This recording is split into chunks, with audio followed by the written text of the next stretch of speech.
We just got back from Colorado late last night. Our plane was delayed about 5 hours. So it was quite an ordeal, and I wasn't at my best. I'm not a good flyer. I don't like to fly. I don't like the turbulence, and there was a lot going over the Rockies. Every time we do, it just, the plane just kind of,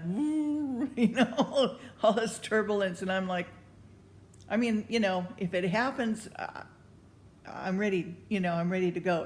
I don't like the feeling of the bumpiness, of it. It's not pleasant to me, in any way. It doesn't lull me to sleep. It keeps me quite anxious the whole time. So, the pilot and the stewardess on the plane were told by the pilot many times to sit down. And they couldn't serve anybody. We couldn't even use the restroom. Nobody could move. So, yeah, not too fun. So anyway, but all in all, the visit and the purpose for our going there was to celebrate my father-in-law's 100th. And we got him this digital watch because he wanted to, he at 100 he could hardly hear and he can't see very well. Okay, and so he was like, looking at stuff, and so when you look at a clock, you got a hand going this way and a hand going that way, and it's really hard to see. So the digital, at least he can, see the numbers, what time it is, and it's a little bit better for him. So that was a part of his little, birthday gift. Anyway, I don't know why I'm sharing that with you, but the purpose of our going is because we love our father, and it's part of self-love, because he's our dad, and but there's other people there that that I saw that I don't really know. They're not part of my family. They're not my inner circle.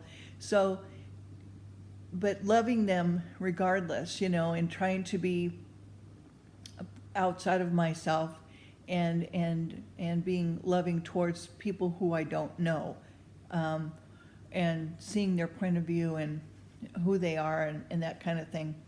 And so that was, for me, challenging in some ways, but, and having to calm people's nerves of wanting, things done a certain way. My father had this huge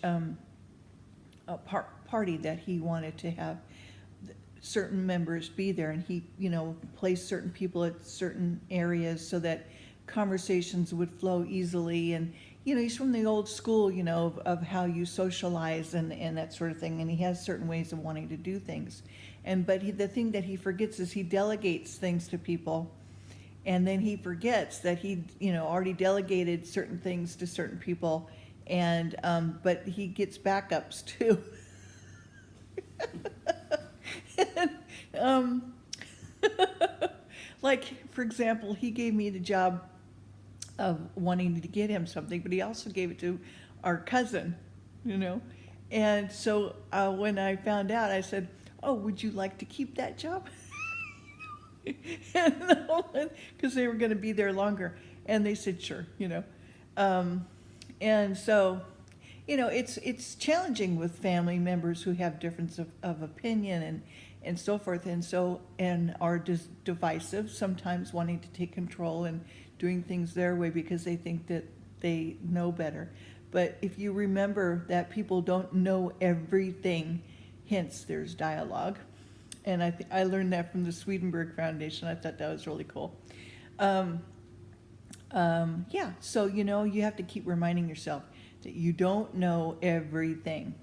My grandfather would ask me, "What do you know?" "I don't know a lot." I would say. I'm learning still every day. So anyway, we stopped at Swedenborg on 104, and I wanted to read that to you. So let me just put this aside here and get going on that. We are talking about we can see ourselves reflected in every detail of the mineral kingdom simply in its effort to produce the forms that have reflected us, all the details of the plant kingdom as I have just noted, and to perform in its proper function in this way. The moment a seed falls into the earth's lap, she nurtures it from all around, offers it resources from herself for its sprouting and emerging in a form representative of humanity. And we can see this in effort in solid mineral materials if we look at a deep sea coral or at flowers and mines. They spring from minerals and metals. This effort toward becoming plant-like and thereby performing a useful function is the outermost element of divinity in creative things. You want to be useful, right? You know you're here for a purpose, so you want to be useful to other people, and that, right? So just as there's energy in Earth's minerals toward plant growth, there's energy in plants towards movement. This is why there are various kinds of insects that are responsive to fragrances they give off. We'll see later that this is not caused by the warmth of our world's sun, but comes through it from life, according to the recipient's vessels. What has been cited thus far tells us that there is some reference to the human form in everything in created universe, but it enables us to see this fact only obscurely. In the spiritual world, though, people see this clearly. Everything in the three kingdoms exists there as well, surrounding each angel. Angels see things around themselves and also are aware that they are pictures of their own selves. In fact, when the very heart of their understanding is opened, they recognize themselves and see their own image in their surroundings, almost like a reflection in a mirror.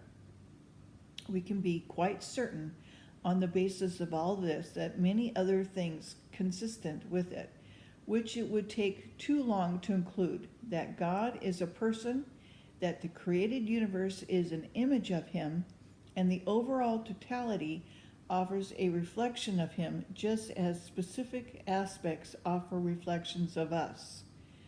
The useful functions of everything created tend upward, step by step, from the lowest to us, through us, to God, the Creator, as the source. They are, as already stated, the lowest things are all the elements of the material kingdom, various forms of matter, some stony substances, some saline, some oily, some mineral, metallic, in addition of a humus composed of plant and animal matter, reduced to a minute particle. Here lie hidden the goal and beginning of all functions that arise from life.